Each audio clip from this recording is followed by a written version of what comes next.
ওখানে গিয়ে দেখি বিভৎস অবস্থায়, গায়ে কোনো কাপড় নাই। আমার সন্তান যেভাবে মারাছে তার থেকে নিষ্পৃত করে যেন ওদেরকে মারে।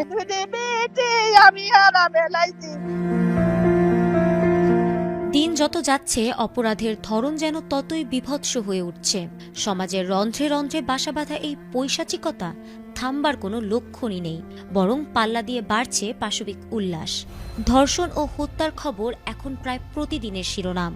পরিবার, ঘর, এমনকি নিজের আঙিনাও যেন আর নিরাপদ নয়। এমনই এক মর্মান্তিক ঘটনা ঘটেছে পাবনা জেলায়, যেখানে একই রাতে প্রাণ গেল দাদি ও নাতনির। স্থানীয় ও পুলিশ সূত্রে জানা গেছে, ঈশ্বরদী উপজেলার দাসুরিয়া ইউনিয়নের ভবানীপুর উত্তরপাড়া গ্রামে শুক্রবার মধ্যরাতে এই ঘটনাটি ঘটেছে। সকালে বাড়ির উঠানে দাদি সুফিয়া খাতুনের রক্তাক্ত মরদেহ দেখতে পান স্বজনরা। তাকে ঘরের ভেতরে ধারালো অস্ত্র দিয়ে কুপিয়ে হত্যা করা হয়েছে বলে প্রাথমিকভাবে ধারণা করছে পুলিশ। আমি পর্যন্ত দেখিনি ওইখানে এইভাবে ঢেকে রাখেছে, আমার এখনো দেখায়। এদিকে 15 বছর বয়সী নাতনি জামিলা আক্তারকে ঘরে পাওয়া যাচ্ছিল না। পরে বাড়ির পাশের একটি সরিষা খেতে তার বিবস্ত্র ও রক্তাক্ত মরদেহ পড়ে থাকতে দেখা যায়। স্থানীয়দের ধারণা তাকে ঘর থেকে তুলে নিয়ে গিয়ে ধর্ষণের পর হত্যা করা হয়েছে।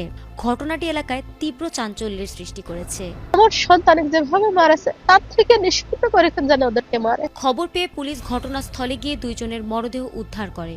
ময়নাতদন্তের জন্য মরদেহ পাবনা জেনারেল হাসপাতাল মর্গে পাঠানো হয়েছে এবং ঘটনার রহস্য উদ্ঘাটনে তদন্তও শুরু হয়েছে। কারা এবং কেন এমন নৃশংসতা চালিয়েছে তা খতিয়ে দেখা হচ্ছে বলে জানিয়েছে আইন শৃঙ্খলা বাহিনী। ওখানে গিয়ে দেখি বিভৎস অবস্থায়, গায়ে কোনো কাপড় নাই। স্থানীয় সূত্রে জানা যায়, নিহত জামিলার বাবা জীবন জীবিকার তাগিদে ঢাকায় অবস্থান করেন। বাড়িতে দাদি ও নাতনি একসঙ্গে বসবাস করতেন।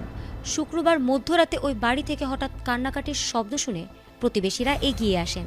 তবে কিছুক্ষণ পর শব্দ থেমে যাওয়ায় তারা নিজ নিজ ঘরে ফিরে যান বলে জানিয়েছেন স্থানীয়রা।